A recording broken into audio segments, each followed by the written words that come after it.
Kembali lagi di Cerita Cinta Channel. Jangan lupa like, comment, and subscribe ya. Keesokan harinya. Selamat pagi, Pagi, sahut Agam, lalu membuka kedua matanya dengan perlahan. Ah! Agam berteriak saat melihat wajah baby tepat di depan wajahnya. Apa yang kau lakukan di kamarku? Di tempat tidurku? Serentetan pertanyaan meluncur dari bibirnya. Membangunkanmu, jawab baby dengan tersenyum. Kau? Agam menahan emosinya untuk tidak marah pada gadis itu, karena bagaimanapun baby adalah adik sepupunya. Bagaimana kau bisa masuk ke dalam kamarku? Melalui pintu itu. Baby menunjuk pintu kamar yang berada di sebelah kiri. Aku tahu itu. Agam menghela nafasnya dengan kasar. Yang aku tanyakan, kenapa kau bisa masuk ke dalam kamarku, sedangkan pintu kamarku itu terkunci? Agam ingat betul ini bukan pertama kalinya baby masuk ke dalam kamarnya, dan sudah beberapa kali ia mengubah kode pintu kamarnya, namun gadis itu tetap bisa masuk. Rahasia, bisik baby dengan senyum penuh arti, lalu dengan tergesa-gesa hendak turun dari atas tempat tidur, agar Agam tidak bertanya lebih lanjut kenapa ia bisa tahu kode pintu kamar sepupunya itu. Kau mau kemana? Agam menarik tangan baby hingga membuat tubuh gadis itu menabrak dada bidangnya, membuat keduanya saling menatap dengan jarak yang begitu dekat. Katakan padaku, dari mana kau tahu kode pintu kamarku? Baby yang terpesona dengan ketampanan Agam justru tidak mendengar pertanyaan sepupunya itu. Fokusnya kini ada pada bibir tebal yang bergerak dengan indahnya di mata baby dan membayangkan jika bibir itu menyentuh bibirnya. Kau mendengar pertanyaanku tidak? Agam mendorong kening baby dengan kasar saat melihat bibir gadis itu yang maju seolah meminta untuk dicium. Pekik baby saat ia terjatuh ke belakang. Kau itu kasar sekali. Aku kasar hanya pada orang yang tidak tahu sopan santun, ucap Agam dengan tegas. Sudahlah, cepat kau keluar dari kamarku, karena aku ingin membersihkan diri. Agam turun dari tempat tidur lalu berjalan menuju bathroom. Kau perlu bantuan tidak? Goda baby. Tidak, jawab Agam tanpa menengok ke belakang. Aku siap menjadi tanganmu untuk membersihkan. Baby, keluar, teriak Agam. Dan tanpa banyak berkata, baby pun keluar dari dalam kamar Agam dengan tawa yang keras dari bibirnya. Namun tawa itu berubah menjadi umpatan kasar saat ia mendapatkan hukuman dari Agam Mateo, yaitu membersihkan seluruh daun yang ada di satu tanaman hias di pojok ruangan menggunakan tisu. Ini sudah waktunya jam masuk kantor. Baby menatap sepupunya yang saat ini tengah berdiri dengan kedua tangan yang berada di saku celana. Kau jangan banyak bicara, cepat bersihkan daunnya. Ya ampun, Agam Mateo, mau sampai jam berapa selesainya? Apa kau tidak lihat daunnya begitu banyak? Protes baby. Aku tidak mau tahu, cepat kau bersihkan semua daun itu. Oh my god, bagaimana bisa aku mencintai pria sekejam dia? Umpat baby dalam hati sambil terus mengusap daun yang ada di hadapannya menggunakan tisu. Setelah menghabiskan waktu hampir 1 jam, akhirnya hukuman baby selesai juga, dan mereka pun langsung berangkat kerja menggunakan mobil milik Agam. Ingat baby, jika kau masih berani masuk ke dalam kamarku tanpa permisi, hukuman yang kau dapatkan akan jauh lebih berat dari yang tadi, ancam Agam. Baby hanya diam tidak menyahuti perkataan sepupunya karena matanya saat ini menatap pada banyaknya orang yang tengah mengelilingi sesuatu. Sepertinya di sana terjadi kecelakaan. Baby menunjuk pada jendela mobil. Agam menatap sekilas lalu memalingkan kembali wajahnya ke layar ponsel. Sepertinya iya non, karena jalanan macet, ucap supir sembari menekan klakson.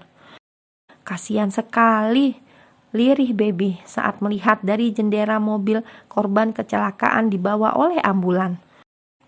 Seandainya aku kecelakaan di saat hari pernikahanmu, apa kau akan tetap melanjutkan pernikahan itu dan tidak memperdulikan aku? Tanya baby. Kau itu bicara apa? Agam tersenyum sinis. Jawab saja pertanyaan aku. Baby merebut ponsel dari tangan sepupunya. Baby, kembalikan ponselku. Kau mau ponselmu? Maka ambillah.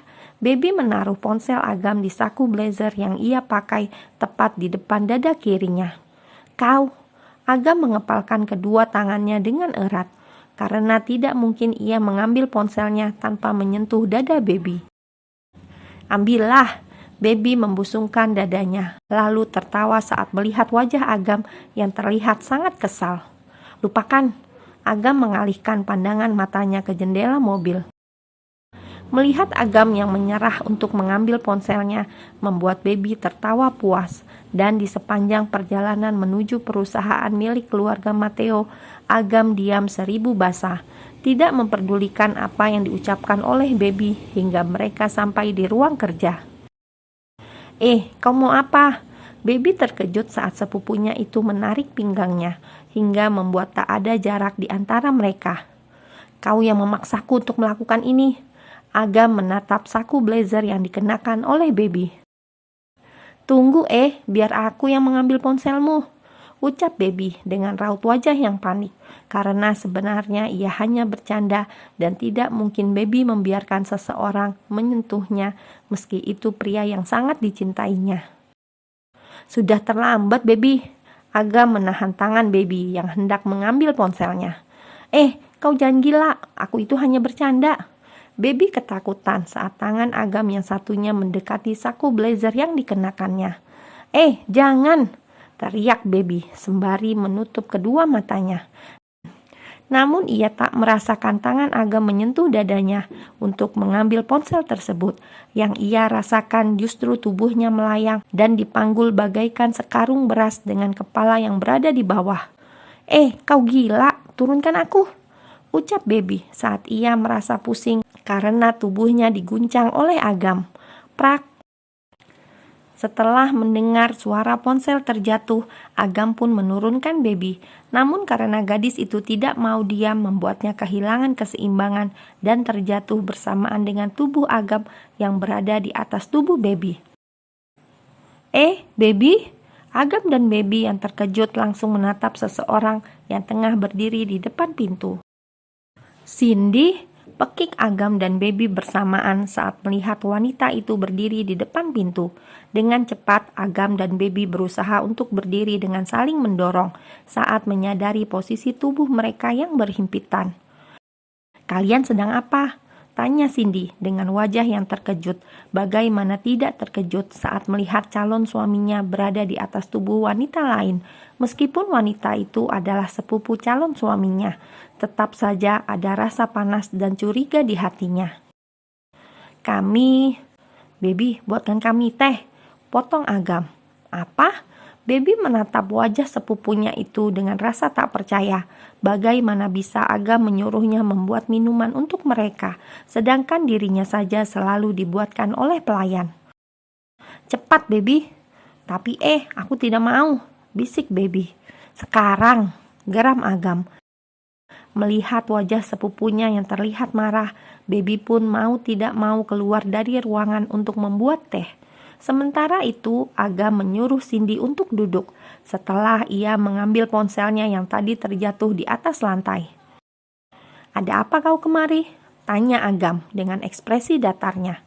Cindy hanya diam saja, tidak menjawab pertanyaan Agam karena ia masih terkejut dengan apa yang dilihatnya tadi. Cindy, Agam menjentikkan jarinya tepat di depan wajah wanita yang akan menjadi pendamping hidupnya. Maaf, tadi kau bertanya apa? Tanya Cindy dengan gugup. Aku bertanya, ada apa kau kemari? Agam terpaksa mengulangi pertanyaannya.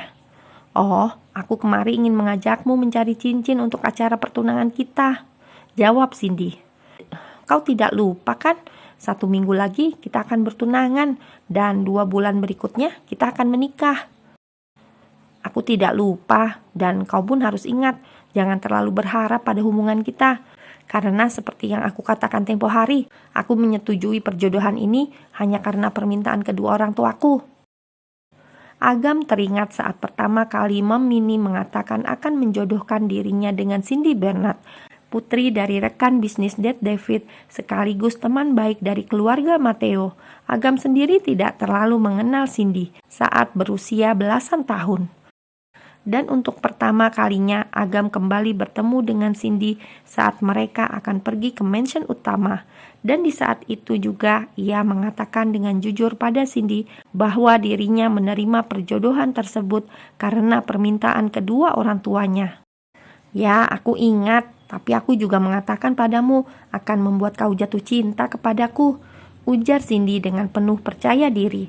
Karena ia merasa saat ini penampilannya sudah sangat pantas untuk menjadi pendamping pria yang sejak dulu ia cinta. Tepatnya saat Agam menolong dirinya ketika ia dibuli oleh teman-teman sekolahnya karena tubuhnya yang gemuk. Dari situlah Cindy mencintai seorang Agam Mateo, mencintai pria yang tidak pernah menyadari keberadaannya. Bahkan sampai keluarga mereka pindah untuk tinggal di luar negeri, hatinya masih mencintai pria itu. Dan kesempatan untuk memiliki Agam Mateo datang pada saat ia mendengar dedinya sedang mencari calon suami untuk dirinya. Dengan memberanikan diri, Cindy meminta pada Dad Bernard untuk menjodohkannya dengan Agam Mateo. Aku tidak peduli apa yang akan kau lakukan. Yang terpenting, aku sudah mengingatkanmu, ucap Agam dengan sangat dingin dan sorot mata yang tajam. Dan saat Cindy ingin membalas perkataan Agam, ia terpaksa diam saat mendengar suara pintu yang diketuk dari luar.